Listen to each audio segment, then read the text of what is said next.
হলি recipe.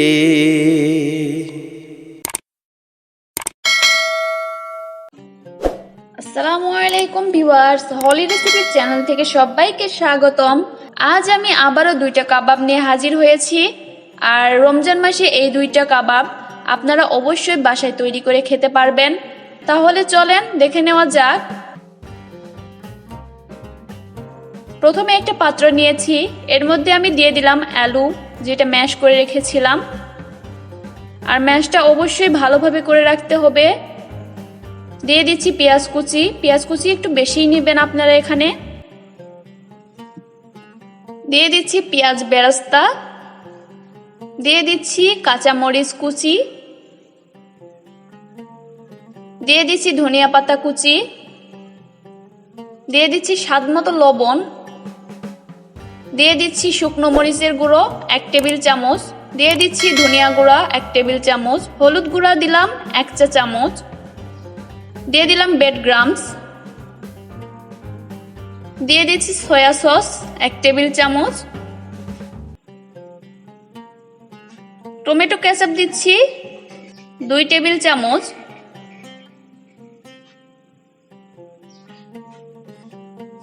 এখন আমি দিয়ে দিচ্ছি 1 চামচ ঘি। আর ঘিটা দেওয়ার অবশ্যই চেষ্টা করবেন। এরপর আমি সবগুলো উপকরণ একদম হাত দিয়ে ভালোভাবে কষলিয়ে কষলিয়ে মেখে নিচ্ছি। দেখতে পাচ্ছেন যেটা স্কিনে, এই যে আমার মাখানো হয়ে গিয়েছে। এখন শেপ দেওয়ার পালা। আপনারা আপনাদের পছন্দ মতো শেপ দিবেন। আমি আমার পছন্দ মতো শেপ দিয়ে নিচ্ছি, দেখতে পাচ্ছেন।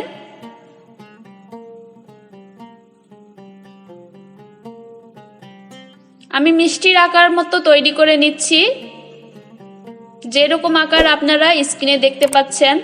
আমার পছন্দ মতো আকার আমি তৈরি করে নিচ্ছি। এখন ভাজার পালা।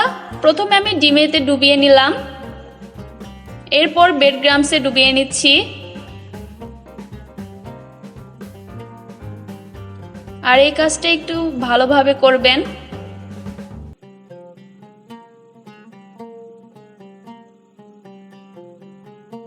আমি সবগুলো এরকম করে ভরিয়ে নিচ্ছি, এই যে দেখতে পাচ্ছেন।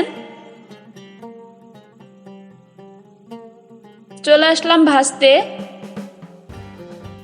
আমি আবারও ডিমের মধ্যে ডুবিয়ে নিয়ে ছেড়ে দিচ্ছি তেলে।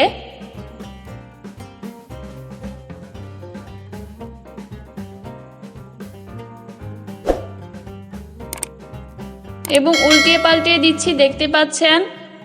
আর এই পর্যায়ে চুলার আঁচটা একদম মিডিয়ামে থাকবে। বেশ কিছুক্ষণ পর এরকম কালার এসে গিয়েছে আর আমার হয়ে গিয়েছে, দেখতে পাচ্ছেন। আমি এখন উঠিয়ে নেব।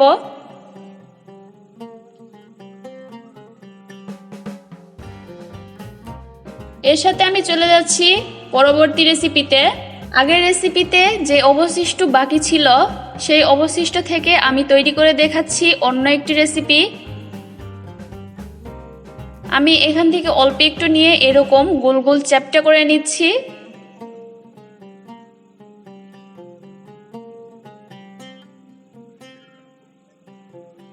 দেখতে পাচ্ছেন আমি সবগুলো চ্যাপ্টা করে নিয়েছি। এখন এখানে আমি নিয়ে নিয়েছি বেসনের ব্যাটার। আমরা সাধারণত যে বেগুনি খেয়ে থাকি, ওই বেগুনিতে যে ব্যাটার তৈরি করে থাকি, ওই ব্যাটারটাই আমি নিয়েছি।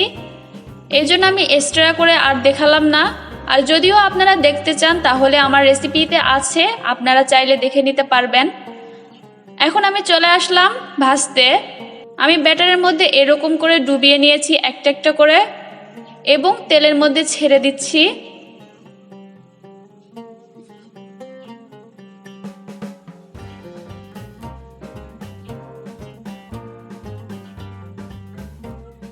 এক পিসটা কালার এসে গেলে আরেক পিস উল্টে দিতে হবে।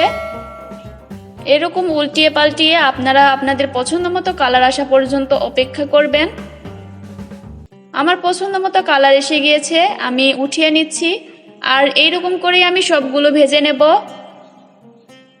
এই যে আমার তৈরি হয়ে গেল পটেটো জালি কাবাব এবং পটেটো পিয়া ফ্লাওয়ার কাবাব। আল্লাহ হাফেজ।